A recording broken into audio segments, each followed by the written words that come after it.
play heavy underdogs despite having home court for the series. Here's a little bit of a news break here. Kevin Durant, we thought he might go, didn't play because of a bruised knee. Oh, we'll talk about that later. Okay.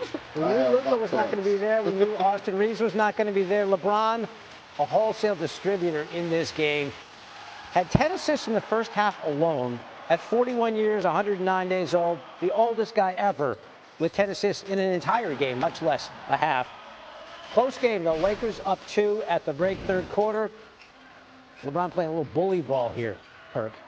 I call it daddy ball. That's what I do to my sons in the driveway when they call me out. I take them straight to that low block and punish them just like that. Do we have any video of that? The crazy thing is the Rockets, no game plan whatsoever. The man had 5 or 6 dribbles and no one came to help, which is ridiculous. Later in the third, here we go. Jayshawn Tate, loose ball foul on Marcus Smart. Tate gets teed up. I think it doesn't look, he just kind of yanked him down. You can't do that. No. I mean, but you try to junk up the game when you get your butt kicked. I like junk up the game. We're going to talk about that because J.J. Redick kind of junked up this game and it worked for his squad. Fourth quarter, LeBron stepping into his 3. Lakers up by 13. Next possession, Luke Kennard. You know how good of a shooter he is. He really Kennard dog. I did not have him on my bingo card for tonight. No? And then LeBron. Tough shot. Is he going to? Yeah. Goes to the left and throws it in. That's when you know, okay, this is going to be the Lakers' night. Up 16 at that point. LeBron, one more. Another, 5, 6 dribbles, no help. Just leave the guy on the island by himself. This is LeBron James we're talking about. And the postseason. 19-13 as the Lakers beat the Rockets 107-98, the finals. As I said, Lakers are the underdogs in the series. Maybe not anymore after winning game 1 at home. When you looked at that game, we had Danny Green on talking about junking it up. J.J. Redick tried to get it a little messy.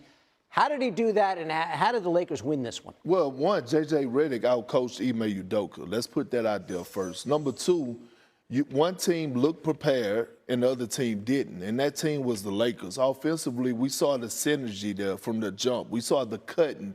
We saw the ball movement. We saw every single thing. They had a game plan coming into this game, and they executed it all across the board. It started with LeBron James setting the tone. You could just tell from his emotions. You could tell from his attack mode and him getting guys involved early, especially DeAndre Ayton. I believe like 3 of those assists were to DeAndre Ayton for pocket passes or lobs. All of a sudden, you saw the trust with Marcus Smart being able to be a primary ball handler at times. Then Luke Kennard, he had him an awesome night. Defensively, J.J. Redick had the perfect game plan. The world knows that the Houston Rockets can't hit a bull in the ass with an ironing board. That's how horrible they are shooting the damn basketball. The world knows that. They are one of the worst shooting teams in the league. They couldn't figure it out. So the game plan was, hey, you know what? Let's not turn over the ball, and we go live and die with them taking shots. And guess what? The Lakers came out victorious. I'm still stuck on that visual of a bull and an ironing board, but it's a country thing. I like it. I respect it. Let's talk about Kevin Durant. No KD in this one. He was questionable. He did not play. We got to go back to that deep sigh. You said I'll talk about it later. It is later. What do you make about the way that the Rockets played without Kevin Durant, and are you at all concerned of his availability? Well, one, I got so many things running through my mind. The number one thing is, how is he not available after having so many days off? They wasn't in the play-in tournament. Like, what the hell is really going on? We watching Anthony Edwards at this point of it's the playoffs. We watching Anthony Edwards. He's playing with a hurt knee. We watched Steph Curry in the play-in tournament play with a hurt knee. Now, I'm not sitting up here, and I don't want to question, Kevin Durant and whether or not, he could have played or not. But I am somewhat questioning it. You are questioning? Yeah, I want to know. Okay. I want to know. Like, at this point, you got to put your body on the line even more. You got to go get that total raw shot or whatever it is and get your behind out there on that floor. Your team needs you.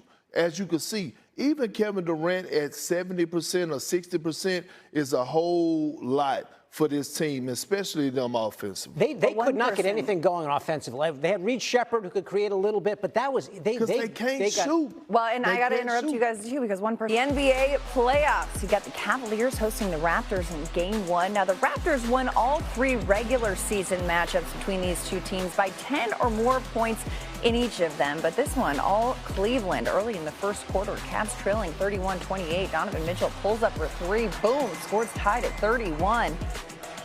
Late in the first, Cavs up 2. Mitchell steals the ball, pushes it up the floor. No look dime to Max Strus for the layup. Strus is fired up. Of course he is. That was a nice play. Cavs lead 35-31 at the end of the first. Now James Harden dishes it to Evan Mobley for the massive poster. Let's take another look at that. Cavs ahead 61-54 at the break. Now early in the third, Cleveland pulling away. Strus knocks down the corner 3. And the ensuing Cavs possession, Strus, another one. He scored 8 straight points in the third quarter, finishing with 24. That's a playoff career high. Now Donovan Mitchell, step back 3. That man's going ham. That's an upgrade from Bologna. 32 points on the day. The fourth quarter, Harden bounces it to Mitchell for the floater. Harden and Mitchell combined to score their assist on 82 of the Cavs' points. Here's Harden. I think for both teams, you really just get a feel for the atmosphere, you know, the details on what both teams are trying to do, both ends of the ball, and you know, whoever is successful, you know, usually comes out with the victory. I think tonight we did that. We still didn't play well. They didn't play well, but you know, it be like that. You try to, you know, be aggressive. You try to have your imprint on the game, and you know, I think the biggest thing for Game 2 is just understanding that it's going to be even tougher.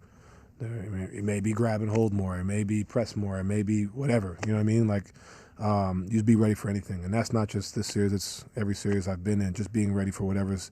And that's not just me. It's a team thing as well, right? So just being ready for whatever comes, and you watch the film and you try to get better. At the end of the day, me shooting 9 shots is not going to win a basketball game. So just got to figure out ways where I can still be effective while they're doing whatever defense. Back in studio with Big Perk. Perk, when the Cavs traded for James Harden, did you anticipate this kind of a performance on the playoff stage? I did, especially on the offensive end. The one thing that we don't give James Harden